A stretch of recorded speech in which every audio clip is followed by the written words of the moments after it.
Welcome back to Bitter Swede Garage. I'm Andrew. Today we're taking a little break from this project. It's 46 Ford 4x4, but today I need to work on that green Cabover over there. It won't shift out of first, so I think I know what it is, but let's tear into it and make sure that's what it is, because that's the parts I bought.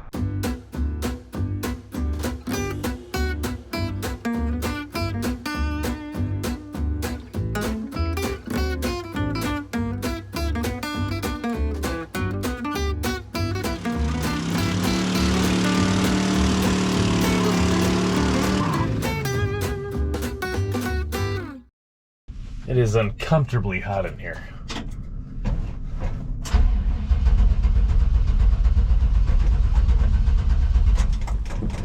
Come on, don't die on me.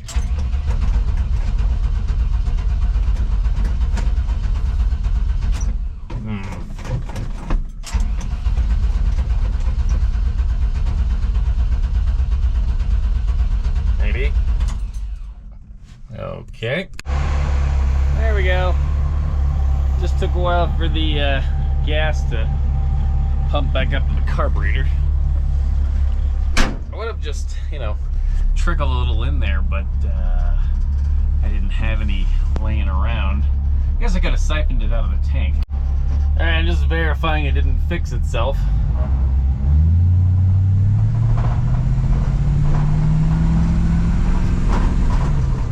Nope.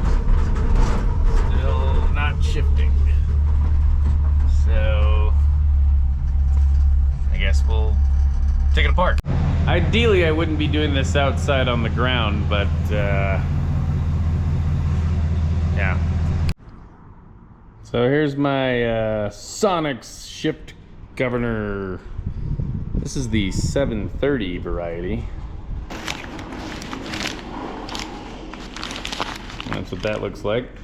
Now I just gotta get the cover off the side there. Let's see what we got. There's our little cover that we're after, so hopefully I can get behind that ledge and knock it out. Had to lift up rear end a little bit so I could get it to stop leaking. But I got the cap out. Right there. Still slowly dripping. But the other one was dirty, but I don't know. This one it's got a blue gear on it, and I mean, it said it was for the 700 R4, so it's not really that hard to get out, so we'll throw it in there and see what happens. I cleaned this up and put a little bit of RTV right here in the kind of the inside corner there, so now we get to hammer it back on there. Well, it went back in pretty easy actually. I just tapped along this edge and slipped right in there like it was supposed to be. I mean, I guess theoretically I could fire this up, put it in gear, and see if it shifts with the just, I don't know, probably needs resistance or something, but let's try it anyway.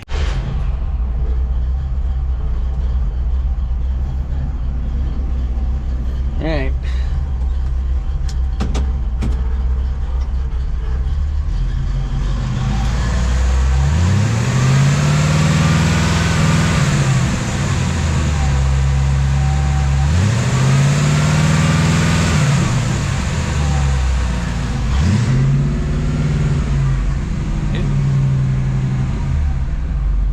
Well, it's spinning. I can't tell if it shifted or not, so we'll set her down and take for a spin. Gotta go up, you wanna go down.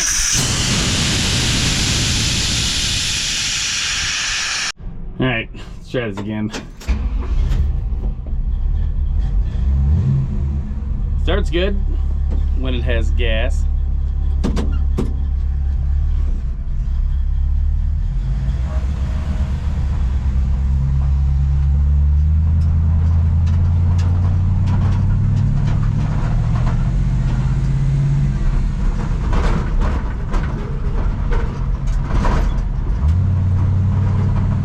tell. I don't think it's doing anything different.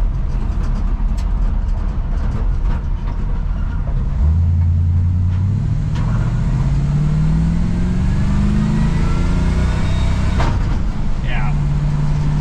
Got a little bit of a hard shift to it.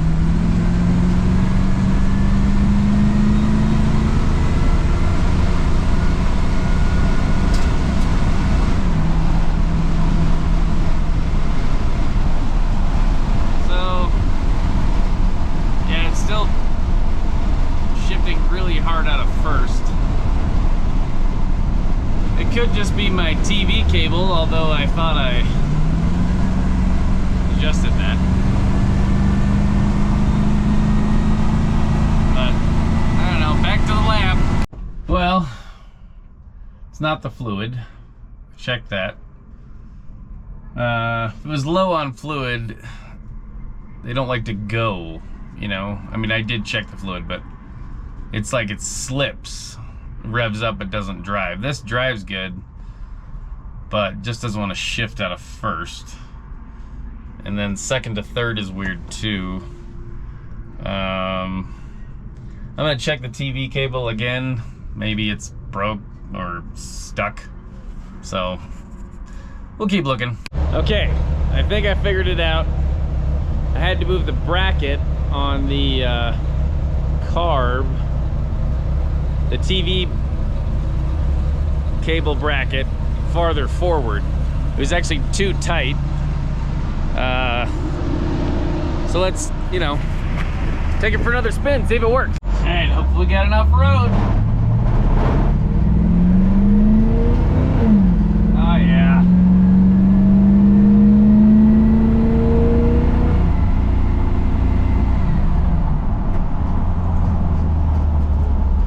Didn't slam out of first and into second, so I'll call that a win.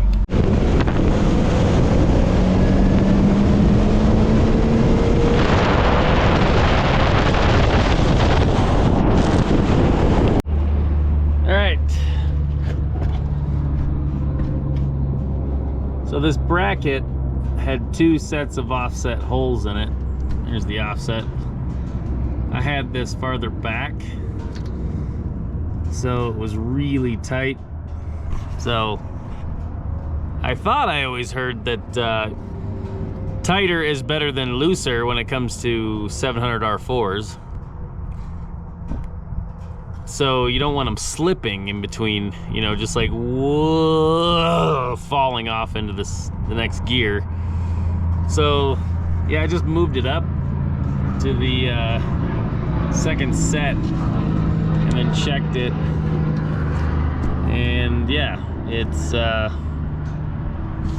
working great again, which means I probably didn't need to buy that shift governor, but hey, it's new, so I got an extra one. Yay. All right, got my wheelbarrow buckled back down, and that's good because it's currently raining, or at least starting to. I don't know if oh yeah, got the valve, the air cleaner back on there tight. So now I gotta clean up some stuff outside before it gets wet. Well, another thing we're gonna do today is we're gonna try out this. The kind folks at Auto One sent us this little, what is this, a jump starter. And they want us to give them an honest review. So the only super dead vehicle I have laying around here that actually runs is my 54 Chevy station wagon. The battery is really, really dead. So it's gonna be a tough test, but let's see what this thing can do. All right, I tried to do this before it starts raining again. Got my battery hooked up, super dead, let me show you. Keep it rolling. Nothing. Dead as a doornail. Back over here. Open up our jump starter. Comes in this cool little case. jumper cables. There's a charger wire in there. I did plug this in and let it charge for a couple hours because that's what they say to do. So it is fully charged. It's got all 4 lights there. It's got an LED on the front. So then take our jumper cables.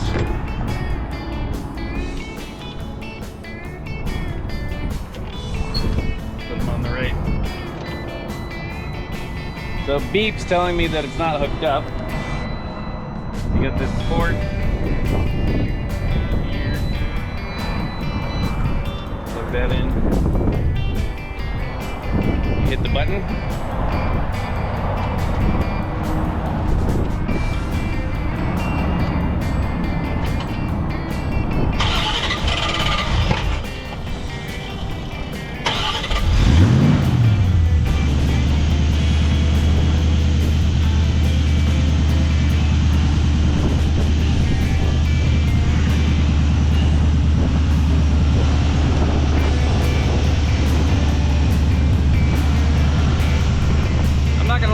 Pretty impressive.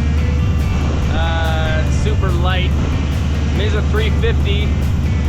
Doesn't need a ton of cranking amps to turn it over, but yeah. Can't say anything bad about it. Pretty cool. So, thumbs up, 5 stars or whatever. She's just a rumbling away out there. Let it warm up for a little while. Hasn't started or haven't run it in a while. But yeah, this is the model number again, Auto 1.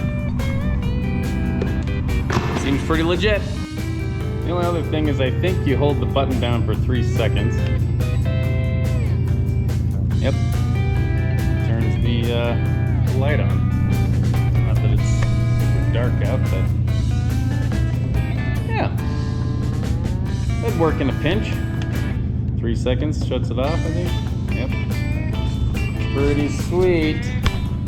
Not a bad little tool to throw in your trunk or your glove box.